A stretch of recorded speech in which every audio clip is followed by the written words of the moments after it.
25절에서 37절까지의 말씀입니다. 우리 신약성경 122페이지에 있습니다. 누가복음 10장 25절에서 37절 말씀 함께 번갈아 가면서 교독하도록 하겠습니다. 어떤 율법교사가 일어나 예수를 시험하여 이르되 선생님, 내가 무엇을 하여야 영생을 얻으리이까? 예수께서 이르시되 율법에 무엇이라 기록되었으며 내가 어떻게 읽느냐? 대답하여 이르되 내 마음을 다하며 목숨을 다하며 힘을 다하며 뜻을 다하여 주 너의 하나님을 사랑하고 또한 내 이웃을 내 자신과 같이 사랑하라 하였나이다. 예수께서 이르시되 내 대답이 옳도다. 이를 행하라. 그러면 살리라 하시니 그 사람이 자기를 옳게 보이려고 예수께 여짜오되 그러면 내 이웃이 누구니이까? 예수께서 대답하여 이르시되 어떤 사람이 예루살렘에서 여리고로 내려가다가 강도를 만나매 강도들이 그 옷을 벗기고 때려 거의 모든 것을 버리고 가더라. 마침 한 제사장이 그 길로 내려가다가 그를 보고 피하여 지나가고 또 이와 같이 한 레인도 그곳에 이르러 그를 보고 피하여 지나가되 어떤 사마리아 사람은 여행하는 중 거기 이르러 그를 보고 불쌍히 여겨 가까이 가서 기름과 포도주를 그 상처에 붓고 싸매고 자기 짐승에 태워 주막으로 데리고 가서 돌보아 주니라. 그 이튿날 그가 주막 주인에게 데나리온 둘을 내어주며 이르되 이 사람을 돌보아 주라. 비용이 더 들면 내가 돌아올 때에 갚으리라 하였으니 내 생각에는 이 세 사람 중에 누가 강도 만난 자의 이웃이 되겠느냐? 다 함께 읽겠습니다. 시작. 이르시되 이르시되 자비를 베푼 자니이다. 예수께서 이르시되 가서 너도 이와 같이 하라 하시니라. 아멘. 아멘. 네, 오늘도 너무나도 귀한 우리 목사님, 교수님을 모셨습니다. 총신대학교에서 우리 신학대학원 실천신학을 가르치고 계시는 우리 교수님이십니다. 우리 교수님 신학의 실력뿐만 아니라 참 따뜻한 마음을 가지신 교수님이십니다. 왜 그걸 알았냐면 우리 전도사님 두 분이 우리 있잖아요. 근데 방학 동안에 헤어스타일을 바뀐 거를 알아보시더라고요. 네, 대단하시죠? 우리 따뜻한 마음까지 우리 겸비하신 우리 목사님 나오실 때에 주님의 교회에 주어진 은혜의 사명이라는 제목으로 말씀 전해 주실 텐데 하나님께는 영광의 박수요, 목사님께는 사랑과 따뜻한 격려의 박수로 모시겠습니다.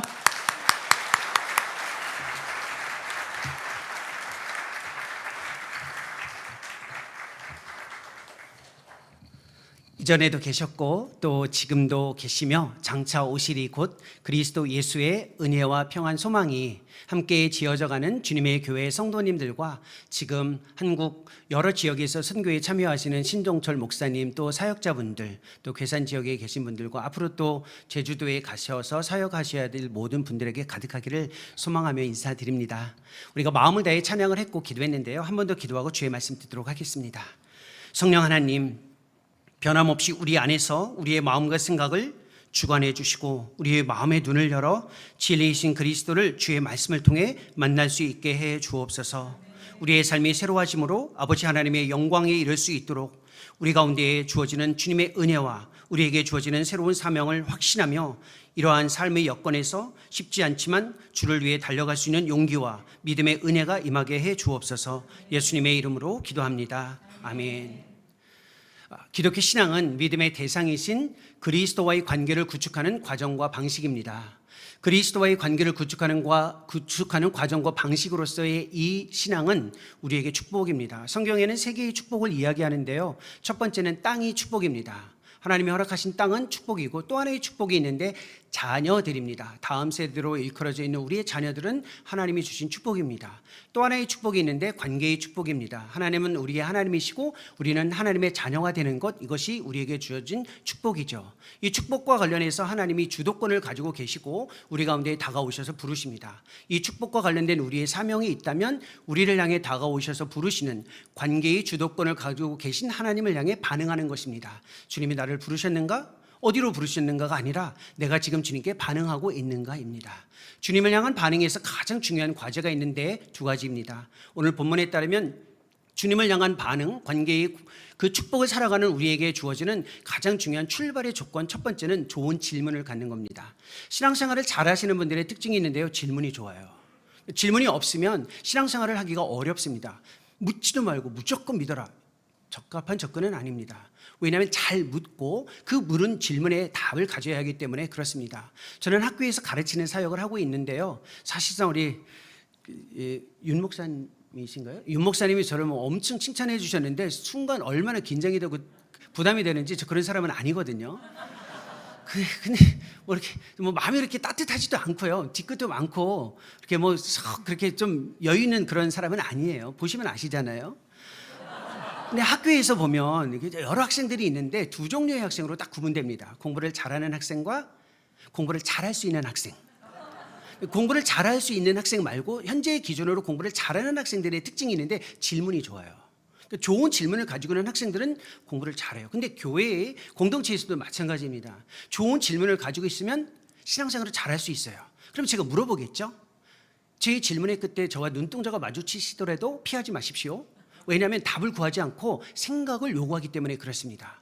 여러분이 가지고 계신 주님과의 관계 구축에서의 질문은 무엇입니까? 나는 무슨 질문을 가지고 있는가를 생각해 보는 겁니다. 오늘 어떤 젊은 율법 교사는 읽은 본문의 25절에서 질문을 하는데 어떻게 하여야 영생을 얻겠습니까? 라는 이 질문을 던졌습니다. 이거는 질문으로 말하면 100점짜리 질문입니다. 어떻게 하면 행복할 수 있습니까? 어떻게 하면 성취할 수 있습니까? 어떻게 하면 좀 더 만족할 수 있습니까? 가 아니라 어떻게 하면 영생, 곧 구원, 풍요로운 삶에 이를 수 있습니까? 라는 질문을 한 겁니다. 바로 이 영생은 구원이라는 또 다른 표현이고 우리 시대로 말하면 풍요로운 삶인데 이 풍요로운 삶, 영생, 구원에 대한 질문을 가지고 있습니다. 여러분이 가지고 계신 질문은 무엇인가요? 만약에 질문이 없다면 이 질문을 통해 주님께 나아가면 도움이 될 수 있습니다. 또 하나는 좋은 질문과 동시에 성경의 근거, 확실성에 따라 신앙생활에 나가는 것입니다. 이 본문에 보면 예수님께서 그 질문을 들었을 때 26절에서 율법에 무엇이라 기록되었으며 내가 어떻게 읽느냐라고 이야기합니다. 모든 것의 근거와 확실성, 안내를 성경으로부터 받아야 된다는 겁니다. 성경의 안내를 따라, 성경의 가르침에 따라, 성경의 확실성에 따라서 우리의 삶을 살아가는 겁니다. 따라서 좋은 질문을 갖고 성경에 기반을 둔 신앙을 갖는 것이 중요하죠.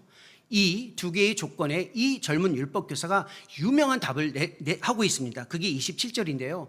이 27절의 답변은 우리의 삶을 풍요롭게 하기 위한 가장 결정적인 성경의 가르침을 담고 있습니다. 너무 중요한 본문이기 때문에 같이 한번 보도록 하겠습니다. 27절인데요. 이 전체의 구절을 같이 한번 읽어보도록 하겠습니다. 이 내용은 구약과 신약 성경 전체를 관통하는 우리의 신앙의 가장 중요한 내용이기도 합니다. 같이 읽습니다. 대답하여 이르되 내 마음을 다하며 목숨을 다하며 힘을 다하며 뜻을 다하여 주 너의 하나님을 사랑하고 또한 내 이웃을 내 자신같이 사랑하라 하였나이다. 너무나도 유명한 구절이죠. 이 대답을 했을 때 예수님이 28절에서 네 대답이 옳도다 칭찬을 했습니다. 여기에서 우리가 얻을 수 있는 교훈이 있습니다. 삶의 풍요로움, 구원, 영생은 관계, 즉 사랑이라는 관계의 방식에 집중할 때만 주어집니다. 우리의 삶이 풍요로워지려면 성취, 문제 해결, 자기 만족으로부터 주어지지는 않습니다. 내가 많은 것들을 성취했는데 좋은 대학, 원하는 직장에 갔는데 왜 힘들까? 당연하죠. 왜냐하면 삶의 풍요로움은 관계의 방식에 집중할 때만 주어지는데 뭔가 해결하거나 성취했을 때 주어진다라는 생각을 가졌기 때문에 그렇습니다. 관계에 집중하지 않으면 항상 공허하고 삶이 무의미해질 뿐만 아니라 자기 만족뿐만 아니라 행복조차도 참되게 경험하기 어렵다는 겁니다. 또 하나의 내용이 있어요. 관계의 방식에 집중할 때 대상을 명확하게 하는 겁니다. 우리는 늘 항상 관계 속에서 살아가는데 사물이 아니라 하나님, 인간, 즉 인격적 존재, 인격적 대상을 사랑해야 된다는 겁니다. 신앙의 가장 큰 문제는 사물을 사랑하고 사람을, 하나님을 이용할 때에 주어집니다. 사물은 이용의 대상이고 하나님과 사람은 사랑, 관계의 대상입니다. 이게 흔들리면, 이게 분명하지 않으면 풍요로움은 주어지지 않습니다. 나는 열심히 살아가는데 왜 풍요로움이 주어지지 않을까? 하나님이 아닌, 사람이 아닌 사물, 대상, 물건, 물질을 너무 사랑하고 있기 때문에 그렇습니다. 그리고 나의 사랑의 대상을 위해 하나님과 사람을 이용하고 있기 때문에 그럴 가능성이 높습니다. 예수님은 이렇게 옳다라는 칭찬과 더불어 뭐라고 얘기했냐면 이를 행하라라고 이야기했습니다. 행하라라고 이야기했을 때 우리에게 요구되는 것은 실천, 삶의 방식으로 이 풍요로움을 살아가라라는 것이죠. 이때 이 젊은 율법교사가 잘 아시듯이 질문을 합니다. 그러면 내 이웃이 누구냐고. 하지만 예수님은 이 이야기를 들었을 때 하나의 이야기로 답변을 제시하십니다. 여기서부터 주목하셔야 할 것이 하나 있습니다. 예수님께서 이야기를 통해 우리에게 다가오실 때는 특별한 의도를 가지고 있는 겁니다. 그냥 막연하게 답변하는 것이 아니라 많은 의미를 담아내고 초청할 때에만 이야기를 사용하십니다. 따라서 예수님이 제시하시는 이 이야기는 어마어마한 신앙의 의미들을 담아내고 우리로 하여금 그 이야기에 들어와서 참여하기를 원하시는 겁니다. 이야기는 그만큼 힘이 있거든요. 예수님뿐만 아니라 우리 시대에도 이야기는 힘을 가지고 있습니다. 그래서 우리 시대의 문화에는 이야기를 통해 우리의 삶을 지배합니다. 그 대표적인 것이 드라마입니다. 드라마 보시죠? 보셔도 돼요. 아니 물론 이제 신 목사님이 드라마 보면 안 됩니다라고 했으면 저는 할 말이 없는데 그래도 몰래 보잖아요. 드라마 재밌죠? 왜요? 왜 재밌죠? 왜냐면 그 드라마에 내 인생이 보여지거든요. 내가 그 드라마를 참여하면서 나는 누구인지, 내가 어디에 속해 있는지, 무엇을 위해서 살아가야 하는지 인생의 가장 중요한 질문들의 답을 찾기 때문에 그렇습니다. 그래서 우리는 양관식 아시죠? 성경에 뭐 가인이나 아벨, 예를 들면 에벤멜렉 이런 사람 이야기하면 막연하게 느껴져도 양관식이나 애순이는 가깝게 느껴져요. 왜냐하면 그 인생이 우리의 삶의 한 부분이라는 걸 우리가 경험했거든요. 여기 계신 젊은 분들은 목사님 무슨 말씀하세요? 저는 너무 바쁘고 힘들어서 드라마 같은 거 못 봅니다라는 분이 몇몇 분 계시거든요. 그런 분들은 스마트폰에 인스타그램 하시죠? 사용하시죠? 사용해도 괜찮아요. 뭐 안 사용하지 않는다고 뭐 이렇게 하실 필요는 없어요. 나쁜 건 아니거든요. 인스타그램 뭐죠? 마이 스토리예요. 번역하면 이야기예요. 이야기를 통해 내가 누구인지, 내 삶이 어떤 의미와 가치를 가지고 있는지를 다 경험하고 있습니다. 드라마이든 인스타그램이든 이야기는 힘이 있어요. 예수님도 이야기를 통해서 우리에게 다가오신다라는 말은 우리의 문화의 어떤 이야기보다 가장 강력한 절대적인 이야기가 우리 가운데 있는데 그 이야기에 참여하고 네 인생의 모습을 다시 한번 바라보며 너에게 주어지는 은혜, 사랑, 삶의 소명이 무엇인지를 다시 한번 확신하고 살아가라는 초청입니다. 이 이야기 너무나도 잘 알려져 있는 이야기거든요. 신앙생활 조금만 하셨던 분들은요, 오늘 보면 딱 읽자마자 아주 지극히 평범한 본문을 가지고 교수님이 오셔서 지극히 평범한 이야기를 또 강조하시는구나. 이미 답을 가지고 계세요. 그렇잖아요. 왜냐하면 이거 한두 번 읽었던 이야기가 아닙니다. 어떤 한 사람이 예루살렘에서 여리고로 내려가다가 강도를 만났어요. 강도들이라고 했습니다. 강도떼를 만난 거죠. 옷이 빼앗겼고요, 두들겨 맞았어요. 상처를 받았고 거의 죽게 된 것 버리고 갔습니다. 제사장이 보고 피해 지나갔어요. 레위인도 보고 피해 지나갔어요. 근데 한 사마리아 사람이 여행하는 중 그를 보고 불쌍히 여겨 다가가서 돌봐줍니다. 그리고 돌봐주다가 주막으로 데려가서 또 돌봐줘요. 그리고 자기의 길에 가야 하는 과정 속에서 주막 주인에게 부탁을 합니다. 데나리온 2를 주면서 이 사람을 좀 돌봐주라. 혹시 내가 다시 데려올 텐데 비용이 더 들면 갚아주겠다라고 이야기했습니다. 이 이야기 너무나도 자연스러운 이야기예요. 이 이야기를 통해서 경계해야 할 2가지 해석이 있습니다. 첫째, 나도 이 사마리아 사람처럼 우리 주변에 힘들고 어려운 사람을 돕는 삶을 살아야겠다. 이 정도의 도덕과 윤리를 생각하고 있다면 이 본문의 이야기의 의도를 왜곡하는 겁니다. 주님께서 이야기를 하실 때 단순히 도덕적으로 윤리적으로 불쌍한 사람들 가서 도와라 정도로 이야기하실까요? 아니에요. 그보다 훨씬 더 다양하고 풍성한 의미를 담아내고 있습니다. 또 하나, 이 이야기에 또 다른 적용이 있는데요. 도덕이 있는 사회 환경, 이거 위험하다. 따라서 우리가 살아가는 삶의 환경에 도둑, 그다음에 위험 요소들을 없애야 된다. 사회를 좀 안정적으로 바꿔야 된다라는 하나님의 의도가 이 본문에 담겨져 있다라고 보는 것도 위험합니다. 왜냐하면 그런 이야기를 전개하고 있지는 않거든요.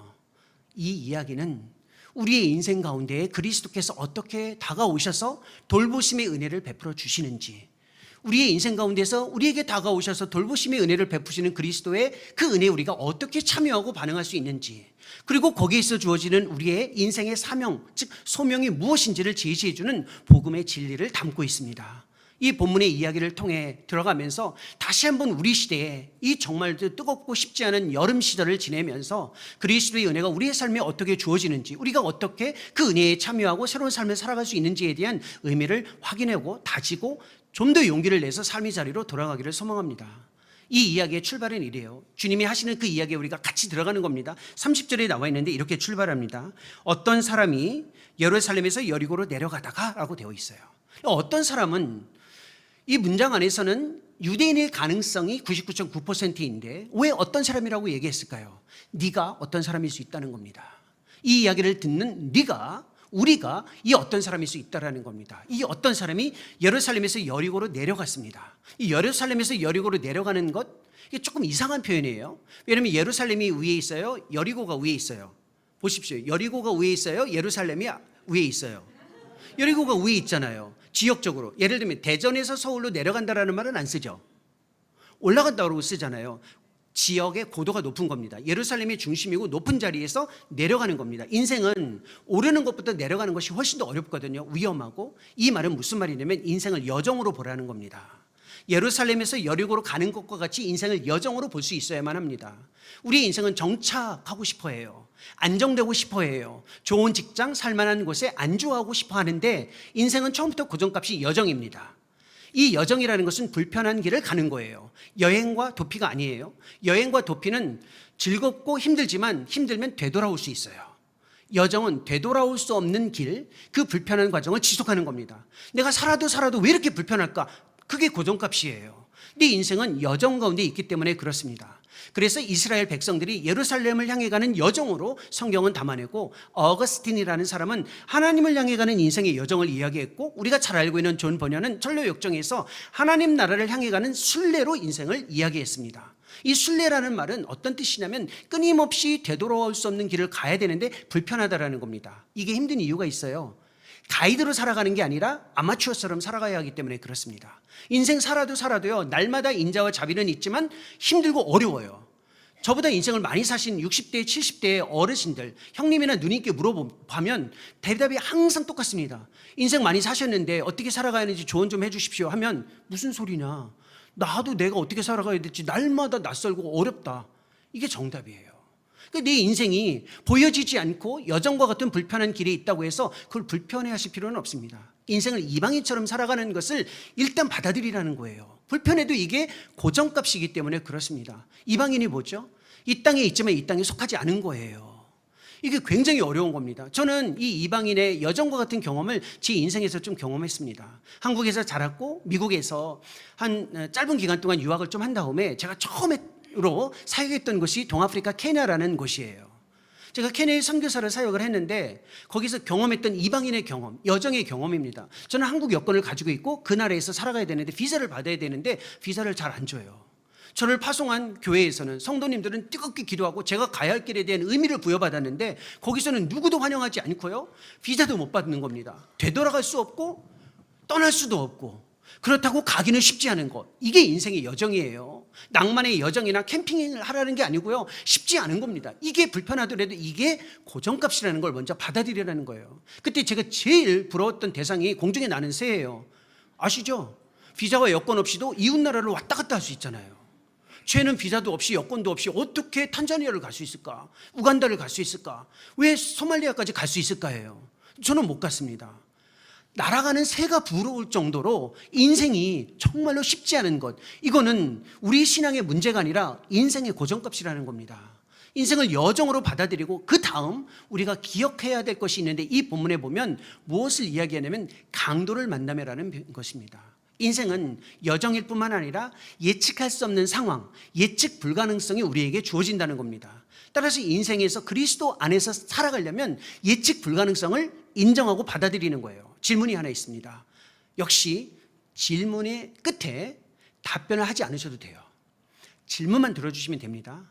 이 사람이 강도를 만났는데 그 길에 강도가 있다는 것을 알았을까요? 몰랐을까요?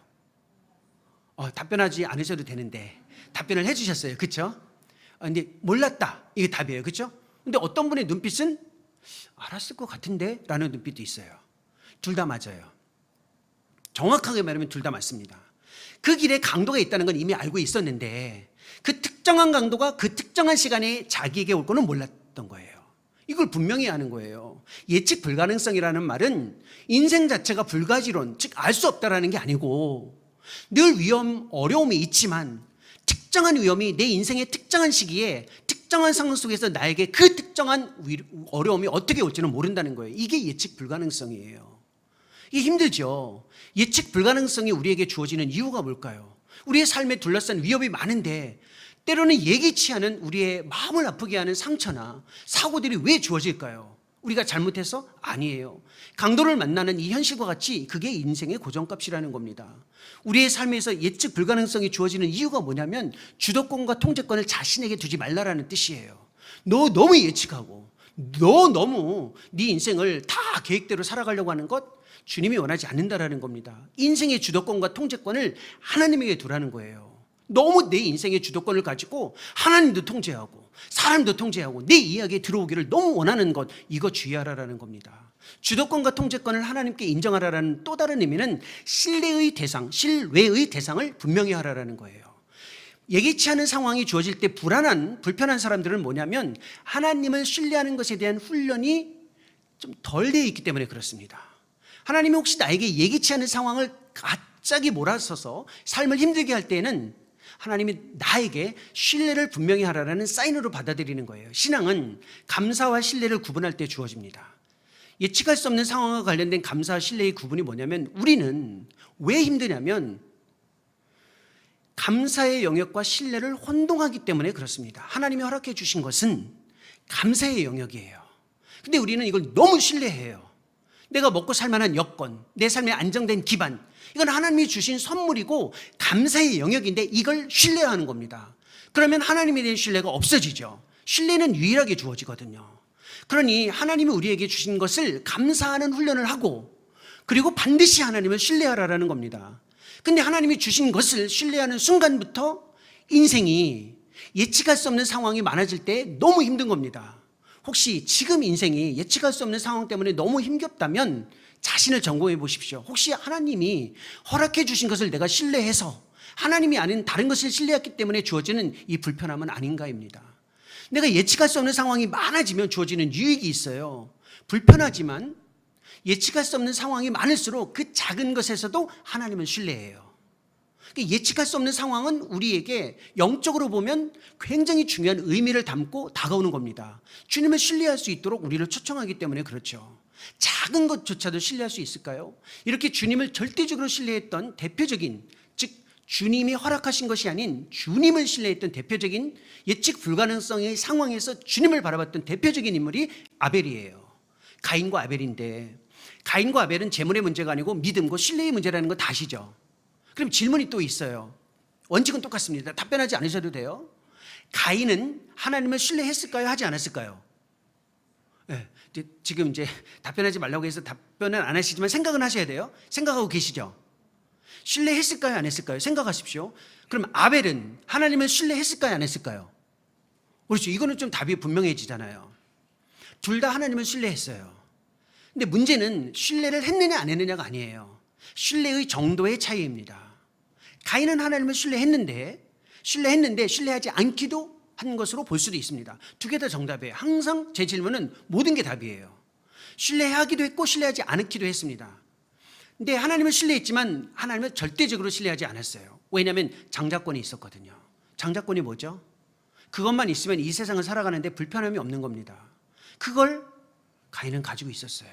그러니 하나님 편에서 하나님이 기대하는 하나님을 신뢰하지 않아도 불편하지 않은 거죠. 하나님이 없어도 10년, 20년 먹고 살 만한 장치가 마련되어 있는 거예요.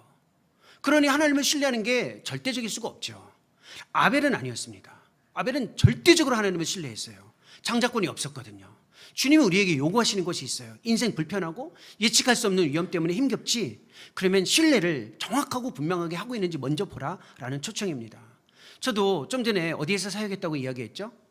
케냐에서. 이건 답변해 주셔도 돼요. 이런 건 알고 계십니다. 케냐에서 사역을 할 때 진짜 하나님을 신뢰하는 것에 대한 그 유익이 무엇인지 그때 제 인생에서 경험했습니다. 사역이 아니라 삶에서요. 저는 한국이라는 미국이라는 비교적 안정된 국가에서 성장했고 공부를 하고 케냐로 들어갔습니다. 근데 그 나라의 특징이 있는데 전기가 언제 나갈지 모른다는 거예요. 일단 물이 언제 단수될지 몰라요. 그러니까 저녁 때 내가 책을 읽을 수 있을지, 저녁 때 사역을 마치고 집으로 들어가면 씻을 수 있을지, 이게 보장이 안 돼 있는 거예요. 너무 불편하죠? 어떻겠어요? 이것조차 예측할 수 없다면 진짜 짜증나죠. 진짜 짜증 나더라고요. 아니, 내가 이렇게 사역하는데 전기는 좀 있어야 되는 거 아닌가? 내가 좀 씻어야 되는데 이게 뭐지? 이런 생각을 가졌어요. 근데 주님이 말씀하시는 거예요. 야, 너 전기, 물 당연하다고 생각했지. 이것조차 내가 내 손길 안에 있다는 거 생각해 본 적이 있어? 너 뭐 큰 것만 나를 의지하는데 너 숨 쉬는 것, 즉 바람이 부는 것조차도 나를 의지해 본 적이 있어? 라고 이야기하시는 거예요. 그때 제가 느꼈어요. 바람만 불어도 주님을 찾았어요. 주님, 오늘 저녁에 전기는 남아있나요? 주님, 오늘 제가 혹시 씻을 수 있을까요? 이 전기와 물, 이 지극히 작은 것에서도 주님을 찾을 수 있는 그 신뢰가 삶이 불안전할 때 주어지는 영적인 유익으로 바뀌었다는 겁니다. 그러니 지금 혹시 인생이 조금 힘들고 예측할 수 없는 상황 때문에 너무 힘들다면 그것 때문에 짜증내고 불평하지 마시고 오히려 이 작은 일에서도 내가 주님을 간절하게 찾을 수 있는 그 노력을 하고 있는지를 보라는 겁니다. 하지만 인생은 여정 예측 불가능성의 상황과 더불어 우리의 적나라한 모습을 다시 한번 보는 것이 필요한데 이 본문입니다. 이 본문에 보면 강도들을 만났는데 후반부예요. 30절 후반부 한번 보실까요? 이런 표현이 있습니다. 그 강도들이 그 옷을 벗기고 때려 거의 죽은 것을 버리고 갔더라라고 되어 있어요. 그 강도 만난 자의 모습이거든요. 옷을 벗겼다라는 말은 재산을 빼앗았다라는 뜻이에요. 그 당시에 옷은 재산이거든요. 가지고 있는 재산을 뺏었어요. 그 다음에 때렸어요. 상처를 받았죠. 그 다음에 거의 죽은 것, 완전히 상실된 단절된 관계에 그냥 딱 놓여진 겁니다. 우리는 지금까지 이 구절을 읽으면서 신앙생활 조금만 해보신 분들 아시겠지만 이런 사람을 찾았어요. 그렇죠? 누가 우리 주변에 강도 만난 자인가? 이 강도 만난 자들을 향해 우리가 다가가야 되는데 누가 강도 만난 자인가를 찾았는데 우리는 이 이야기 안에 있잖아요. 주님이 하시는 말씀이 있어요. 누가 강도 만난 자인지 찾기 전에 네가 혹시 이 강도 만난 자인지 다시 한번 생각해 보라라는 겁니다. 사실 솔직히 이야기해 볼까요? 돈이 조금 있을 때 안도감을 갖고 돈이 조금 없을 때 불안해하는 건 누구예요? 솔직하게 우리 아니에요?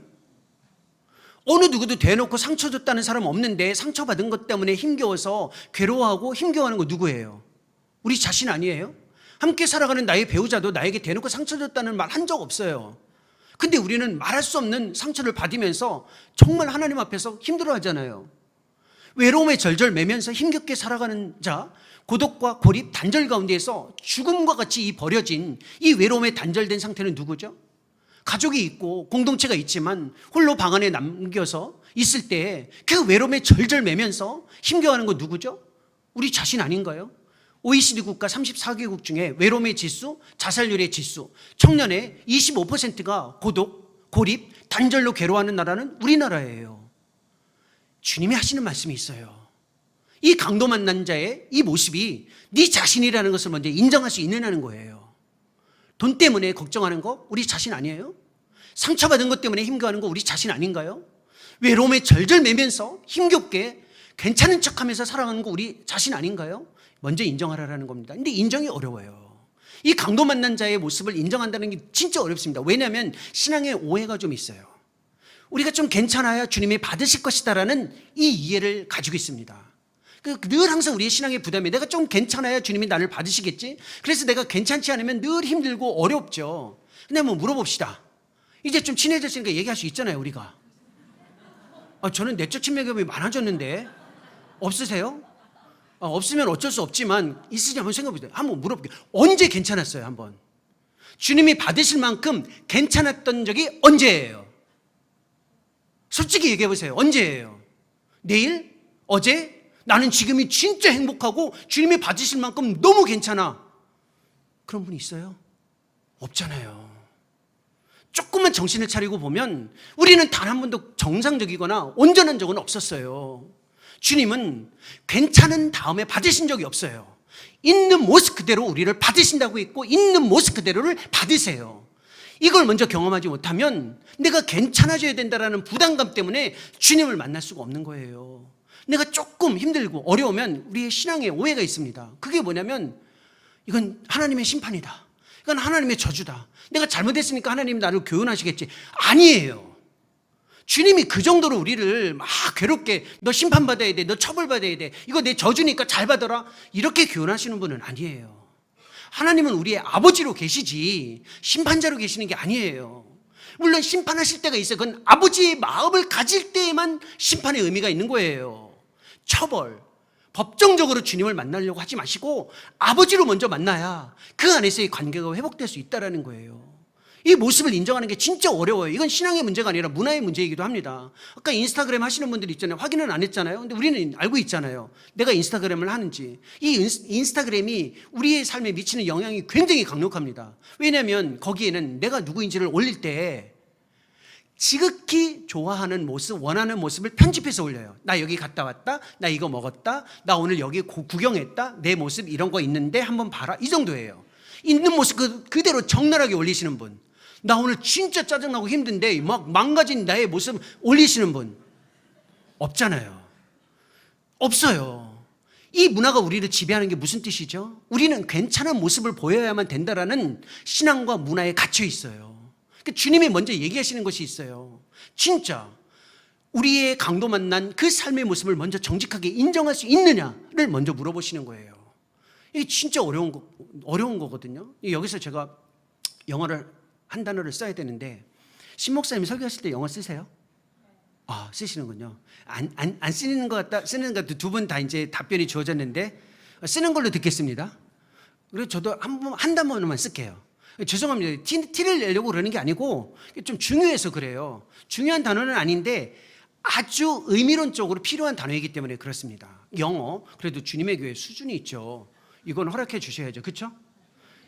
영어 중에 어떤 단어가 있냐면 pretending이라는 말이 있어요. pretending. 이게 무슨 뜻이냐면 뭐만한 척하는 거예요.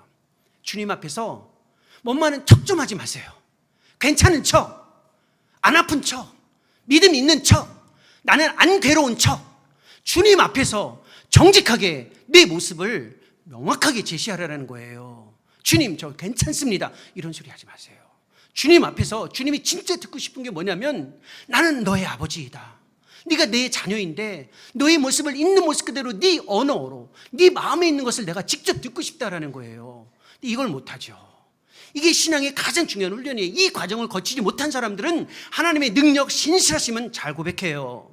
내가 어떤 사람인지는 모르기 때문에 그 신실하신 능력이 내 삶에 들어오지를 못하는 거예요. 제가 케냐에서 선교할 때 이 아프리카 사람들의 기도를 들으면서 진짜 점잖게 기도했던 장로 교인이라는 게 진짜 수치스러웠어요. 부끄럽더라고요. 저 뭐 주여 삼창 이런 거 못하고 막 통성으로 기도하는 거 생긴 거 보세요. 완전히 조용해가지고 막 떠들지도 못하고. 근데 그렇게 기도하는 분들 앞에 내가 왜 여기 와 있지? 내가 선교할 수 있을까? 근데 하나 배운 게 있어요. 그들의 기도를 통해. 하나님은 능력이 많으십니다. 신실하십니다. 전능하십니다. 그렇게 기도하는데 아까 6km 마라톤 봤죠? 물이 없어요. 마실 물이 없고 마실 빵이 없고 마실 떡이 없는데 그 얘기를 안 해요. 이상하다. 힘들면 힘들다 그러고 얘기해야 되는데 왜 얘기하지 않지? 그래서 제가 케냐 친구한테 가서 물어봤어요. 야, 너네 기도할 때 하나님의 능력, 신실하심, 전능하심은 그렇게 고백하는데 왜 힘들다 소리를 안 하냐? 그랬더니 그 친구가 저에게 이야기하는 거예요. 야, 그런 거 얘기하면 믿음이 없는 거야. 믿음이 없는 거야. 그러는 거예요. 우리도 그 세계, 우리도 그 신앙을 가지고 있지는 않나요? 누가 가르쳤죠? 거의 선교사님들이 가르친 거예요. 이게 우리의 신앙의 오해라는 거예요. 아니, 힘들다고 하면 믿음이 없어요? 봅시다. 우리의 자녀들이 엄마하고 아빠한테 와가지고 엄마 나 힘들어. 그러면 네가 뭐가 힘들어? 하루 세끼 다 해주지. 원하는 거 다 사주지. 너 학비 내주고 뒷바라지 다 해주지. 네가 뭐가 힘들어? 진짜 엄마 아빠 아니에요 이거. 정말이에요. 이 말이 진짜 나오려면 조건이 있어요. 앞에 너 힘들구나. 그래도 나는 모르지만 네 인생에서 네가 그거 힘들 수 있구나. 이걸 받아주는 거예요. 내가 어떻게 살았는지 알아? 뭐 이런 소리 하면 안 돼요. 야, 내가 너를 위해서 네가 엄마 마음도 모르고 아빠 마음도 모르고 그런 소리 하면 안 돼요. 하나님이 그런 적이 없어요. 우리가 아버지의 마음을 담아서 살아가려면, 아버지의 마음이 무엇인지를 경험하려면 먼저 그렇게 받아주는 거예요. 주님이 우리를 그렇게 받아주셨잖아요. 진짜 어렵습니다. 제가 케냐에서 사역을 한 다음에 우크라이나 키예프에서 한 3년 반 동안 사역을 했어요. 그럼 이제 훨씬 더 친해지죠. 몰랐던 나라, 우리가 전쟁 중에 있는 그 나라를 위해서 기도하고 있는데 그 나라에서 왔다니까 얼마나 친해지겠어요.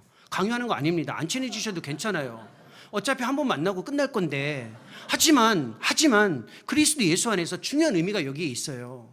제가 선교를 자랑하려고 그러는 게 아닙니다. 제가 우크라이나 키예프에서 사역을 마무리하고 한국으로 들어올 때가 코로나 시점이었어요. 저희 둘째 아이가 있는데 얘가 그때 고등학생이었습니다. 고1 때 들어왔는데요. 코로나 때 들어와서 3년 동안 집에 있었어요. 코로나가 처음 진행될 때는 학교에 다 못 갔어요. 그렇죠? 근데 한 2, 3년 지나고 1, 2년 지나고 마스크를 끼고 학교에 갔죠. 근데 제 아들은 못 갔어요. 일단 공립학교에 가려면 언어를 해야 되는데 언어가 좀 약했어요. 근데 사립학교를 가려면 학비를 보내야 되는데 그 정도로 여유 있지 못했습니다. 그래서 선택한 게 집에서 온라인으로 홈스쿨링을 했어요. 24시간 고등학교 남자아이가 자기 방에 갇혀서 공부를 한 겁니다. 누가 봐도 힘들죠. 부모인 제가 너무 힘든 것 같아서 제 아들에게 물어봤어요. 야, 너 힘들지 않냐? 힘들지 않냐? 그랬더니 제 아들이 저에게 한 답변이 이거였습니다. 너무 놀라지 마시고요. 하나님이 있고 아빠가 있는데 뭐가 힘들어? 놀라지 말라고 했잖아요. 진짜 이게 남이니까 놀라는 거야. 그치? 목사님 아드님 잘 키우셨네요. 그 생각 들죠? 남이니까. 저는 아빠잖아요. 제가 뭘 듣고 싶었겠어요? 야, 얘는 목사의 아들로 교과서적인 답을 배웠구나. 누가 봐도 힘든데 힘들다 소리를 안 해요. 괜찮다는 거예요. 하나님 있고 아빠가 있으니까. 저는 그 소리를 들었을 때 가슴이 무너졌어요. 그리고 나서 3년의 과정이 끝나고 대학에 보냈습니다.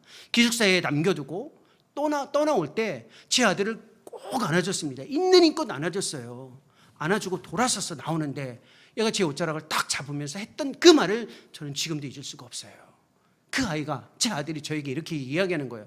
아빠, 사실 나 힘들었어. 나 너무 힘들었어.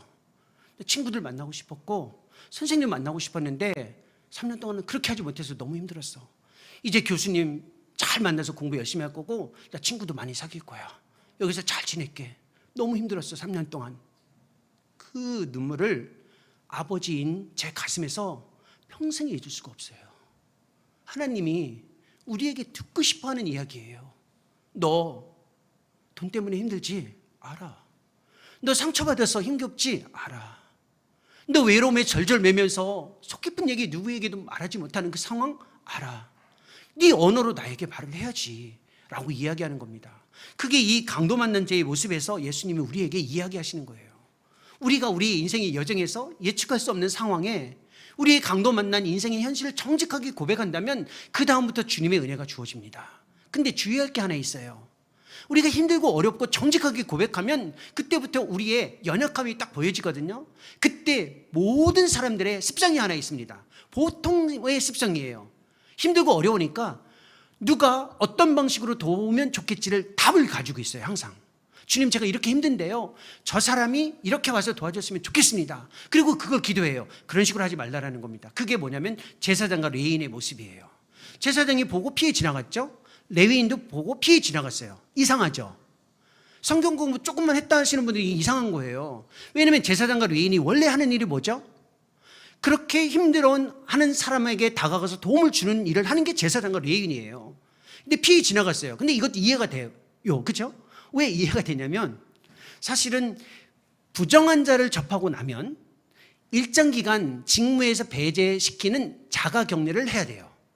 그러니까 자기가 해야 될 일을 안 한 이유는 자가격리를 받고 싶지 않아서 직무에서 배제되지 않기 위해서 그렇게 한 거예요. 이 역설이거든요. 왜 이 이야기를 집어넣고 우리에게 보여주실까요? 힘들고 어려울 때 정해놓지 말라는 거예요. 하나님, 이 사람이 저 사람이 이런 방식으로 저를 도와주게 해주세요. 이렇게 하지 말라는 거예요. 왜 그러냐면 우리를 힘들게 하는 게 아니에요. 은혜를 경험해야 하기 때문에 그렇습니다. 은혜는 감사와 구분돼요. 감사는 내가 기대하고 생각했던 것이 주어지면 그걸 향한 반응으로 주어지는데, 은혜는 내 기대와 내 생각 밖에서 나를 향한 가능성이 주어질 때만 은혜예요.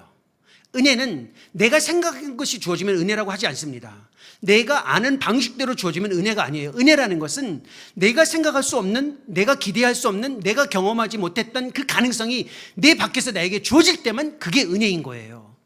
그게 요셉이 경험한 거잖아요. 구덩이에 빠졌을 때 스스로 나올 수 있는 가능성, 기대는 아무것도 없었어요. 예레미야가 오물구덩이에 빠졌을 때 그가 기대할 수 있는 건 아무것도 없었고요. 밖에서 그를 건져냈어요. 이게 은혜라는 거예요. 이게 주님이 우리에게 보여주고 싶은 바로 방식이라는 겁니다. 인생의 여정도 힘들고 예측할 수 없는 상황도 힘들고 나의 모습을 정직하게 고백하는 것도 힘든데 그 끝에 주님 앞에서 은혜를 기대하는 삶을 마음속에서 갈망하는 겁니다. 근데 이게 어떻게 주어지냐면 예기치 않은 방식으로 주님이 우리 가운데 다가오심으로 주어지는데 이게 확실히 주어져요. 그게 바로 사마리아인의 모습입니다. 사마리아인이 어떤 식으로 다가오는지 한번 보실까요? 33절과 34절인데 여기에 나와 있는 이 본문의 내용 한번 보십시오. 굉장히 구체적이에요. 사마리아인의 이 강도 맞는 자의 모습을 향해 다가가는 이 모습 제가 한번 읽어볼 테니까 동작이 몇 개가 되는지 한번 세보실래요? 세보실 수 있죠? 네, 제가 읽어보겠습니다. 어떤 사마리아 사람은 여행하는 중 거기 이르러 그를 보고 불쌍히 여겨 가까이 가서 기름과 포도주를 그 상처에 붓고 싸매고 자기 짐승에 태워 주막으로 데리고 가서 돌보아 주니라. 몇 개가 보여져요? 맞아요. 8개 이상이면 다 정답이에요. 초점은 몇 개가 아니라 몇 개냐가 아니라 많다는 거예요. 이 모습에서 누가 보여지죠? 맞아요. 그리스도예요. 우리의 주님이 강도 만난 인생의 현실에 있는 우리에게 이 사마리아인처럼 다가왔잖아요. 주님은 우리에게 우리의 인생에서 반드시 다가오고 그 다가오심에는 특징이 있어요. 이거는 거부할 수 없는 우리에게 주어지는 은혜입니다. 사마리아인이 이 유대인에게 간 거 이거 진짜 어렵습니다. 사실 유대인하고 사마리아인하고 관계가 안 좋다는 거 아시죠? 유대인이 사마리아인을 개처럼 취급했어요. 오늘날에는 이 말이 안 돼요. 개처럼 취급했다라는 말은 반려동물처럼 아꼈다예요. 우리 시대에는, 그렇죠? 우리 시대의 개는 반려동물이니까 유대인이 사마리아인을 개처럼 대했다라는 말은 반려동물처럼 아꼈다라는 건데 이게 지금은 통용이 안 돼서 그냥 짐승 취급했다예요. 유대인이 사마리아인을 진짜 짐승 취급했는데 그 짐승 취급받는 사마리아인이 유대인에게 갈 수 있어요? 못 가요. 주님이 우리에게 어떤 식으로 다가오셨죠? 넘어설 수 없는 경계를 넘어서서 오신 거예요. 가장 거룩하신 분, 가장 온전하신 분이 가장 다가가기 어려운 우리를 향해 넘어오신 거예요. 신분, 계층, 사회, 경제 모든 것보다 넘어서기 어려운 게 뭐냐면 본질적인 차이예요. 그 거룩하신 분이 가장 거룩하지 않은, 그 온전하신 분이 가장 온전하지 않은 우리에게 경계를 넘어서서 오셨잖아요. 이거는 위험한 표현인데 사실상 스캔들입니다. 이 스캔들 진짜 어마어마한, 사실 조심스러운 표현이거든요. 한번 스캔들에 한번 휘말리면 인생이 망가지거든요. 하나님은 내가 수치를 받더라도 네 인생에 반드시 가겠다. 경계를 넘어서서 이렇게 우리에게 다가오신 거예요. 우리에게 그렇게 다가오신 그리스도께서 우리를 왜 그렇게 다가오셨는지를 보셔야 돼요. 돈 때문에 걱정하고 상처받아서 힘겨워하고 외로움에 절절매는 그 모습이 아니라 그 안에 숨겨져 있는 우리를 향한 가치를 인정해 주기 때문에 그렇습니다. 우리 주변에 있는 모든 사람들은 우리가 가지고 있는 걸로 보잖아요. 우리의 배경으로 보잖아요. 하나님은 단 한 번도 우리를 그렇게 보신 적이 없어요. 그리스도는 이렇게 우리의 가치를 명확하게 인정해 주셨습니다. 그리고 회복해 주시잖아요. 이게 은혜예요. 왜 회복하시죠? 왜 이 상처를 감싸고 왜 이 상처를 돌보고 치유하는지를 보셔야 돼요. 이 회복의 은혜가 우리에게 주어지고 있습니다. 회복이 있다라는 말은 대체 불가할 때만 회복시켜요. 이게 아니고 다른 대안이 있으면 회복할 필요가 없어요. 주님은 우리를 회복시키겠다는 거예요. 왜요? 나 자신은 하나님 편에서 대체 불가의 존재이기 때문에 그렇습니다. 내가 아무리 망가져도, 아무리 무너져도, 아무리 형편없어 보여도 내 편에서는, 주변에서는 그렇게 볼 수 있지만 주님 편에서는 단 한 번도 우리를 대체 불가의 존재, 즉 회복의 대상, 그리고 반드시 회복해야겠다라는 그 마음을 잃어버린 적이 없으시다는 거예요. 지난 주간 무너졌다고 해서 그것 때문에 완전히 무너진다고 생각하지 마십시오. 우리에게 끊임없이 다가오시는 이 하나님의 마음을 받아들이는 겁니다. 우리는 인생 그렇게 살아가고 있잖아요. 그런데 주목할 게 하나 더 있어요. 이 은혜에 우리에게 주어진 사명입니다. 이 사마리아 사람이 이 사람을 돌보다가 어디로 데려갔죠? 주막으로 데려갔다는 거예요. 주막으로 데려가서 돌보시죠. 주님이 우리를 돌보실 때에는요, 단회적인 사건이나 이벤트로 해결하시는 게 아니에요. 인생의 여정에서 우리를 회복시키기 위해 주막으로 데려와요. 근데 주막이 뉘앙스가 안 좋아요. 그렇죠? 주막. 근데 주막이 번역하면 어떤 의미냐면 열려진 환대와 치유와 회복의 장소를 뜻해요. 이게 너무 기니까 개역 개정에서는 주막이라고 번역했습니다. 이 주막의 원래 의미는 열려진 환대와 치유와 회복의 장소예요. 우리 시대의 주막으로 주님이 우리를 이끌어 주셨잖아요. 바로 이 함께 지어져가는 주님의 교회, 여기가 우리 시대의 현대판 주막이에요. 주님이 우리를 회복시키실 때 반드시 쓰는 방식이에요. 그냥 개별적으로 회복하지 않으십니다. 이걸 보셔야 돼요. 그럼 교회에서 어떻게, 공동체에서 어떻게 회복되느냐, 그건 몰라요. 근데 분명한 게 있어요. 함께 있을 때만 회복된다는 거예요. 떠돌아다니고 연결성만 있으면 내 신앙이 있을 것이다, 이 생각으로부터 단절하라는 거예요. 반드시 공동체 안에서, 주막과 같은 공동체 안에서 근접성을 가지고 함께 있을 때만 우리는 회복돼요. 그래서 이 안으로 주님이 우리를 데려오셨잖아요. 그렇다면 조금이라도 이 주막의 공동체, 이 주님의 교회에서 주막을 경험했다면 이야기를 다른 각도에서 듣는 겁니다. 드라마도 마찬가지잖아요. 한 사람 따라가다가 나중에 다른 인물에서 그 드라마를 보잖아요. 지금부터입니다. 혹시 조금이라도 그리스도의 은혜를 인생의 여정에서 이 주님의 교회를 통해 경험했다면 이제 주막 주인으로 이야기를 들으십시오. 주막 주인에게 부탁하잖아요. 사람을 돌보아 주라. 데나리온 둘이에요. 많은 것이 아니라 가지고 있는 것을 가지고 돌보아 주라라는 겁니다. 그게 우리에게 주어진 사명이에요. 주막에게, 그 시설에게 부탁한 게 아니고 주막 주인에게 부탁했다는 걸 보셔야 돼요.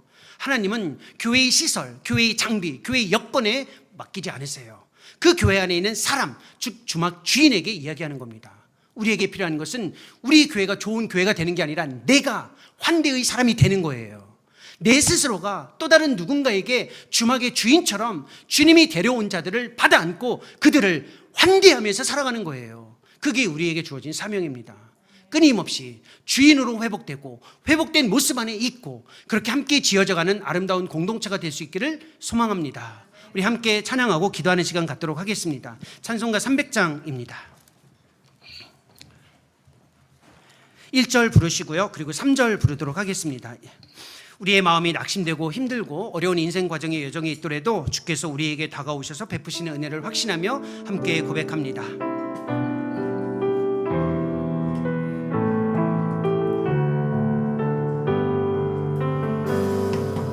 내 마음이 낙심되며 근심에 눌릴 때 주께서 내게 오사 위로해 주시네. 가는 길 깜깜하고 괴로움 많으나 주께서 함께하며 내 짐을 지시네. 그녀가 내게 족하네. 그녀가 족하네. 이 괴로운 세상 지날 때 그녀가 족하네. 함께 자리에서 일어나서 3절 고백합니다. 번민이 가득 차고 눈물이 흐를 때 주 나의 곁에 오사 위로해 주시네. 환난이 닥쳐와서 어려움 당할 때 주님의 능력이 원수를 이기네. 그녀가 내게 족하네. 그녀가 족하네. 이 괴로운 세상 지날 때 그녀가 족하네. 우리는 인생을 여정으로 살아가고 있습니다. 되돌아설 수 없는, 계속 가야만 하는 그 길 가운데에 있습니다. 그런데 우리에게 예측할 수 없는 상황이 너무나도 많아서 쉽지 않은 상황 가운데에 직면합니다. 우리의 신뢰의 대상이 하나님이지만 우리에게 허락해 주신 것들을 너무 많이 의존하면서 신뢰의 대상이 바뀐 우리의 자신을 바라봅니다. 주님이 진짜 원하시는 것이 있습니다. 이 강도 만난 자의 모습을 찾기 전에 이 모습이 나 자신의 모습이라는 것을 인정하는 겁니다. 괜찮은 척하지 않고 믿음이 있는 척하지 않고 하나님 앞에서 자녀인 그 정직한 모습을 드러내기를 원하십니다. 이 과정에 은혜를 경험하기를 원하십니다. 사마리아인이 이 사람에게 다가온 것처럼 경계를 넘어서서 우리에게 다가오시고 우리를 반드시 대체 불가의 존재로 안으시며 회복하시고 이 주막과 같은 아름다운 공동체에서 회복을 지속해가고 계십니다. 이제 용기를 내서 주막의 주인처럼 환대의 사람이 되어 다시 한번 새롭게 살아갈 수 있는 힘이 주어질 수 있도록 주님의 은혜를 구하며 이 시간 한 목소리로 주께 같이 기도합니다. 주님, 이 시간 머리 숙여 주님 앞에 기도합니다. 이 이야기를 통하여 다시 한번 주님의 진리 앞에 참여하기를 소망합니다. 우리의 인생, 그릴 수 없는 정말 힘겨운 여정을 우려가고 있습니다. 예측할 수 없는 상황이 너무나도 많아서 우리의 삶에 주님을 신뢰하는 것이 무엇인지를 생각하기도 어렵습니다. 당분간 현재 다른 누군가 아닌 우리 자신임을 주님 앞에 고백합니다. 주님의 정직한 고백을 사랑의 은혜를 덮으시는 그 예수를 먼저 우리가 굳게 붙잡게 하여 주시옵소서. 주여 우리의 삶 속에 찾아오시고 우리의 삶의 자리에서 회복을 살펴봐주시고 이 주막과 같은 아름다운 공동체에서 살려주시는 예수 그리스도를 감사합니다. 온전히 붙잡으며 나아갑니다. 하나님이 기뻐하시는 아버지, 삶을 살아낼 수 정직하게 나의 있도록 모습을 은혜를 지혜하여 하여 주시옵소서. 꾸밈없이 주 앞에 나아가는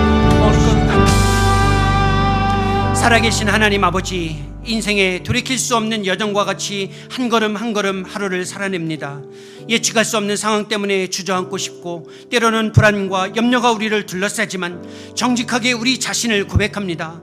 강도만 난 자의 모습, 다른 누군가가 아닌 우리 자신임을 먼저 주님 앞에 고백합니다. 이러한 우리의 현실에 은혜로 다가오시되 경계를 넘어 다가오시고 반드시 치유하고 회복하시며 보이는 대로 바라보지 않으시고 우리를 대체 불가의 존재로 받으셔서 회복시켜 주시는 은혜를 기억하며 감사합니다. 우리의 인생의 회복의 여정에 이 아름다운 주님의 교회를 만나게 해주셔서 감사합니다. 이 공동체 안에서 우리가 지속적으로 회복을 경험하고 이제는 주막의 주인으로 환대의 사람이 되어 주님이 보내주신 자들을 받아 안고 공감하고 그들을 위해 필요를 돕는 공급하는 새로운 삶을 살아갈 수 있는 용기와 지혜가 가득하게 해 주옵소서. 예수님의 이름으로 기도합니다. 이제는 예수 그리스도의 은혜와 하나님 아버지의 풍성하신 사랑과 성령님의 인도 교통 역사하심이 우리의 인생의 여정에서 끊임없이 예측할 수 없는 상황 가운데 있지만 정직하게 때로는 염려하고 상처받은 것 때문에 힘겨워하는 우리의 모습을 인정하면서 다가오실 그리스도를 확신하고 경계를 넘어서 다가오시고 우리를 회복하시며 이 아름다운 공동체에서 회복을 지속시켜 주시는 그리스도의 은혜를 따라 이제는 주막의 주인처럼 환대의 사람이 되기 위해 삶의 자리로 세상으로 돌아가는 주님의 사랑하시는 이 주님의 교회 성도들 한 분 한 분의 삶의 자리에 항상 함께 있을지어다.